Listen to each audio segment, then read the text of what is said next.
A glass of water, no less. It works as well. And the toast is in, hold on, man, I am really messing this up. But we're all friends here. And I don't know where it went. All right, I'm just going to toast. It was a beautiful toast, trust me, it was great. To the United States, to Ireland, to this beautiful relationship, and to all who aspire to be Irish around the world. Cheers. Solange, that's right. That's what I'm supposed to say. I have the pleasure of introducing our own head of state here. This luncheon offers an opportunity for both Americans and the Irish to reflect on our past and on our future. In 1981, Senator Ted Kennedy and Senator Daniel Moynihan and Speaker of the House Tip O'Neill started this great tradition, the Congressional Friends of Ireland.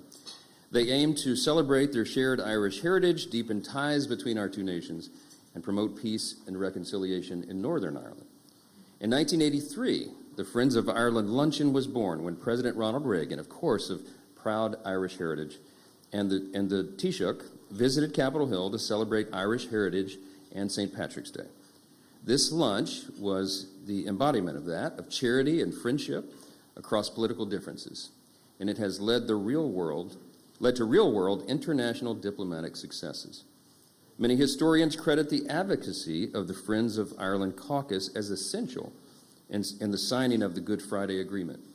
And we welcome continued efforts to promote and preserve this agreement and promises of a bright future for the Friends of Ireland. Last year, I hosted this luncheon alongside President Biden. Our political differences were on stark display. It was obvious. That's an understatement. But he was our incumbent Democratic president, and I was the Republican House Speaker. And still, we shared laughs at the table at this event. It was one of the rare moments of the year where we could do that. That's what this celebration is all about. We laid down our swords, and in the spirit of Tip O'Neill and Ronald Reagan, we broke bread together and celebrated what binds us all together rather than what divides us. This year is a little different, of course. The political dynamics on Capitol Hill are extraordinarily different. President Trump is back in the White House. Republicans control both chambers of Congress here in our form of government. We call that unified government. A year ago, people thought I was crazy for predicting that we would be here today, but we are. And we're facing a new dawn for America and our bilateral relationships. And I know that we can look forward to working together to promote and preserve our friendships. It's an important, informative time around the world to do that. So in keeping with the proud U.S.-Ireland tradition and the spirit of the Friends of Ireland Luncheon, it's my great privilege to present the 45th and 47th President of the United States, Donald J. Trump.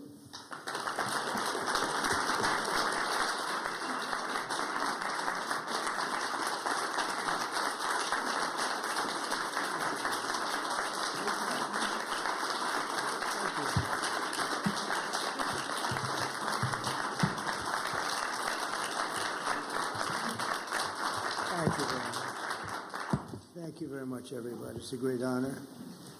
I've been here just about every time. We had one that was terminated because of a thing called COVID. I don't know if anybody's heard of that, but that was never pleasant.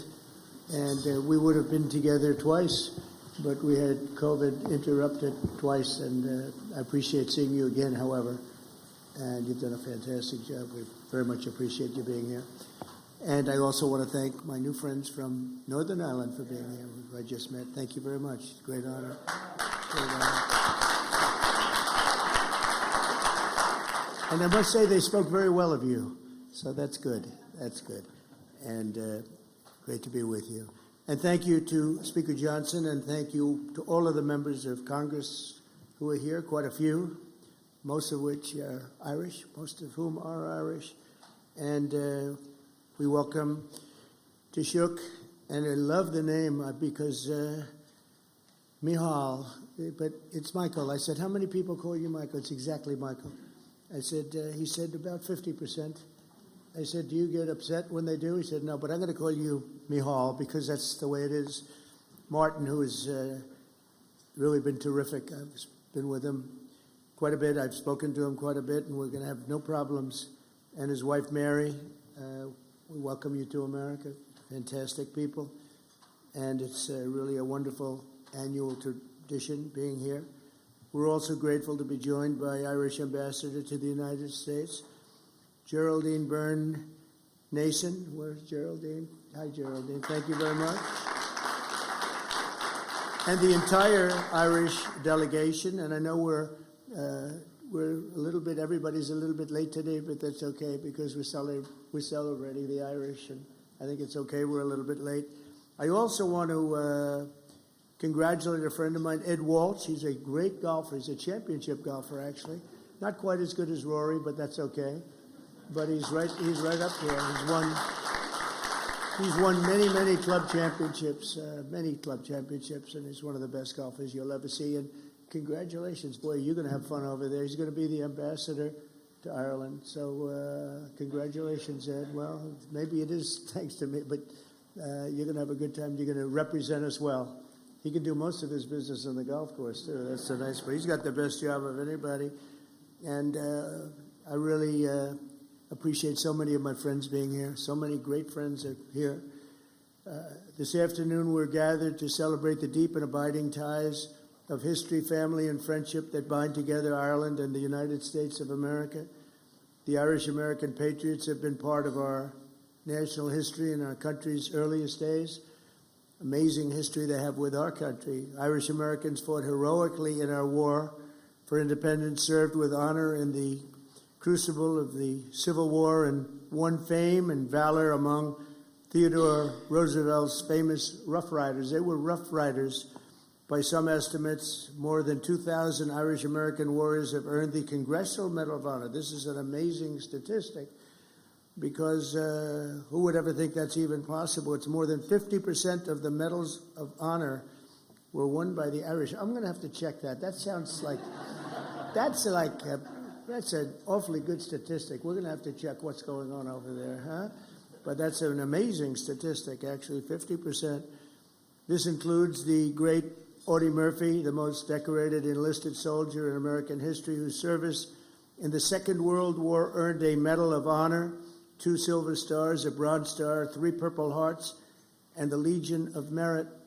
Quite a person. Became a movie actor. The movie actor stuff wasn't quite as good as the soldier that he did, but he was great. Became a very famous person, actually. America has truly been blessed by the courage and unstoppable spirit of the Irish. Over the generations, Americans of Irish ancestry have helped build our railroads and raise our cities and man our factories, enrich our culture with art and music and literature. We see that all over. And protect our communities by joining the proud tradition of Irish-American police officers and firefighters. And few have done more for the Stars and Stripes than the sons and daughters of the Emerald Isle. And I can tell you, I know your father was a great boxer, and they have a lot of good fighters. I know so many Irish fighters. They like to fight, and they're damn good at it, too. But his father was a great fighter, actually. So that means genetically I'm not going to mess around with you. You understand? I'm a believer in that. But as you know, on Monday, millions of Americans will celebrate St. Patrick's Day. We love St. Patrick's Day, maybe especially in New York. Hundreds of thousands of citizens decked in Irish green will parade through the streets of Chicago, Boston, Philadelphia, and, of course, New York, a sight that I've witnessed many, many times. In Manhattan, the people will stream up Fifth Avenue and march past the magnificent, I see it so much, and I love it, especially when you're looking down upon St. Patrick's Cathedral, because it's, to me, one of the most beautiful cathedrals in the world. And it's a monument not only to God, but also to the patron saint of Ireland, patron saint. It's really an extraordinary testament to the connection between our two countries, that after more than 1,500 years, the shining legacy of St. Patrick still rouses city blocks half the world away. Think of that, and fills our people with incredible love and pride. We have a lot of pride in that cathedral. That cathedral is something, to me, so beautiful. I think maybe my favorite, they have larger, you know. It's very large, but they have larger, but I think it's truly one of the most beautiful. The Irish spirit is truly alive and thriving in America, and as we see today, the friendship between our nations is strong, and it's really unbreakable, and that includes all of you, you know. It's all of you. We love you all. So Taoiseach, I want to just thank you once again for being here. It's an honor, and hopefully we're going to be doing this at least 3 more times, okay? We're going to be doing this 3 more times, at least. And when I say at least, they go absolutely crazy. So thank you very much for being here. Mary, thank you very much for being here. It's a great honor. Thank you. Thank you, Mr. Speaker. Thank you, everybody. Thank you.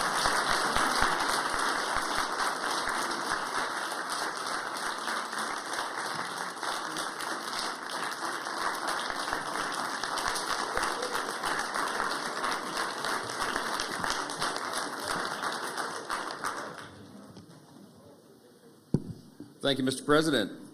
Our next guest is not a stranger to this event. However, this is actually the first time we have the privilege of welcoming the Taoiseach Micheál Martin. I said that right. We were talking about that. So I'm Michael too, but that's how we say it very plainly and boringly in the U.S. And it's the same name over there. It's Micheál. I like it a lot better. But we're welcoming him to the Friends of Ireland Luncheon in person as the new Taoiseach. And this is interesting because in 2021, it was mentioned earlier, this luncheon was virtual due to the ongoing COVID pandemic. And in 2022, the Taoiseach was in town and slated to attend, but he had a positive COVID diagnosis himself, and it forced him to deliver remarks virtually once again. So now, finally, we welcome him in person to this great event, and we're so excited to have you in the Capitol, my friend. I'll welcome you to the podium now, the Taoiseach Micheál Martin.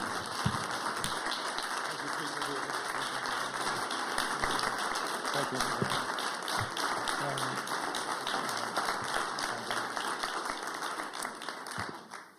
Mr. President, Mr. Speaker, Chairman Kelly and Neil, Senators, representatives, ladies and gentlemen, I want to thank you all for welcoming me and Mary to Washington, D.C. to celebrate St. Patrick's Day. And it is a good feeling to be COVID-free and to be here on that day. But may I in particular say I'm pleased also to be joined with the Deputy First Minister from Northern Ireland, Emma Little-Pengelly. Very pleased to have you here, Emma, as well.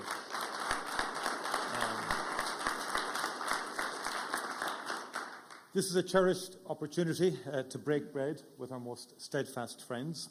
And as has been said, it's now more than 40 years since Speaker Tip O'Neill invited President Ronald Reagan to the Capitol for the first St. Patrick's Day lunch, and thus began a very proud tradition, which I am honoured to continue today in your esteemed company. President Trump, thank you for joining us today to mark our National Day. You are a great friend of Ireland. And by the way, all those statistics that you quoted are absolutely verifiably true. Okay. I also know, President, that there's one small corner in the west of Ireland, a beautiful and remote part called Doonbeg in County Clare, which holds a very special place in your heart. And we hope to welcome you back to our small island and indeed to these particular greens very soon. Speaker Johnson, once again, you have graciously gathered our dear friends in this august house to mark St. Patrick's Day. You too are a true friend of our nation. We thank you for your hospitality in what is a very busy week for you. For centuries now, America has been a place of welcome and opportunity for Irish people. Our nation's green has been threaded through the rich tapestry of the United States by almost 32 million Irish Americans. Their forebears left a very different Ireland to the one we know today. Many were fleeing the grinding poverty and terrible hunger which blighted Ireland in centuries past. They left in desperation, but also in determination to forge a brighter future for their children. They channeled that commitment into building stronger communities and ultimately a stronger nation, this great nation. Many of their descendants are with us today, true friends of Ireland, who continue to work tirelessly for a future of peace and prosperity on our island.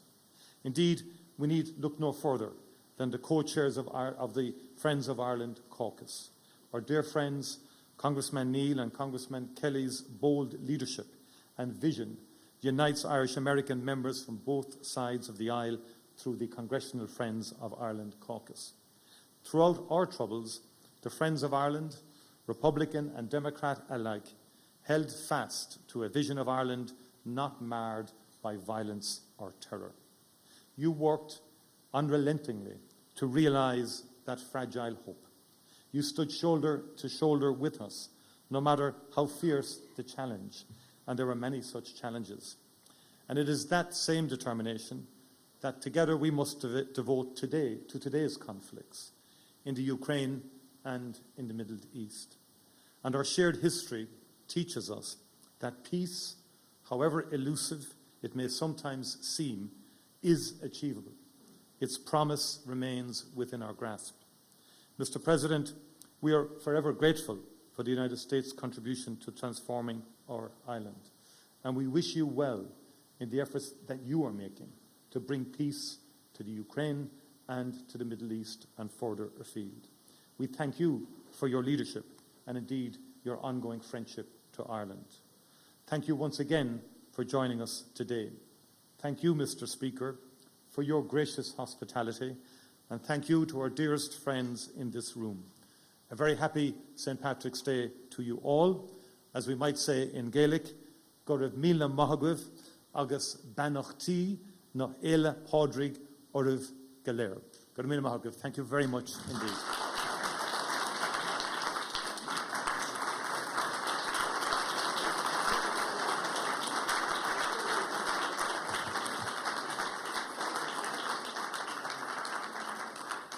Thank you again, Taoiseach, and thank you, Mr. President. I am very excited because we have a special treat for you all today. Joining us to provide entertainment is the famous Riverdance Irish Dance Troupe. They're here. I know, you didn't know that was going to happen, did you? See, we throw a great party, I told you.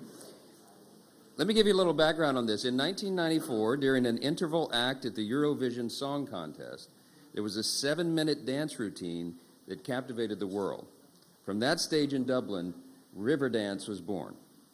And in the more than 30 years since Riverdance has performed more than 15,000 times on 6 continents in 49 countries, they've developed quite a following. Riverdance spread first through Europe and then to America, and along the way they have shared the culture of Irish music and dance to a generation of people around the globe now for more than 3 decades.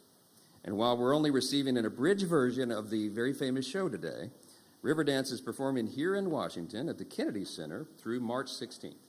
The Kennedy Center was kind enough to lend these exceptional performers for us here for the afternoon. The stop in our nation's capital is the first of a 30-city nationwide tour, and we encourage all friends of Ireland and lovers of Irish culture to experience this incredible show. You are going to get a little taste of that right now. So please join me in welcoming these great friends of Ireland to the stage. Riverdance, y'all come up.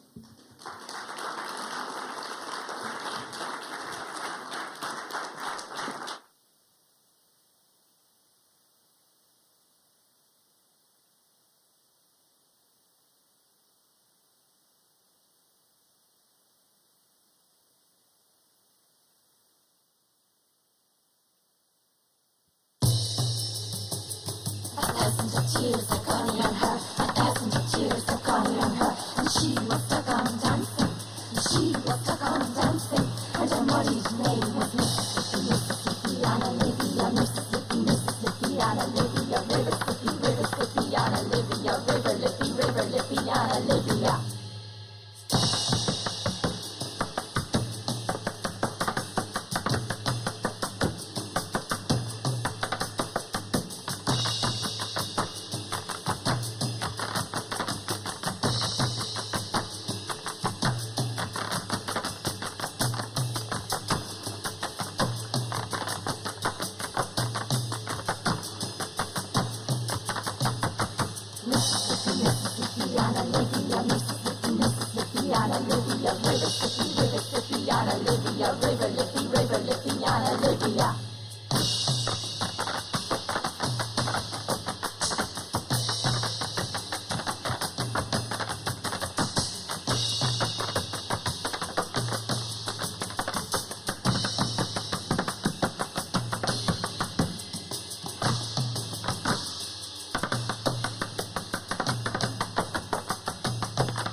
without even flushing. Mississippi, Mississippi, shimmer on the river run. Hallelujah.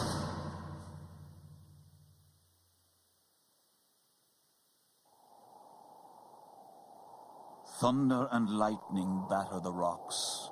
The winds howl and great storms break on the forest, scatter the herds like grain. Fire leaps from dark to dark, fear and anger leap to meet it. We will not go down. We will not be beaten down like grain.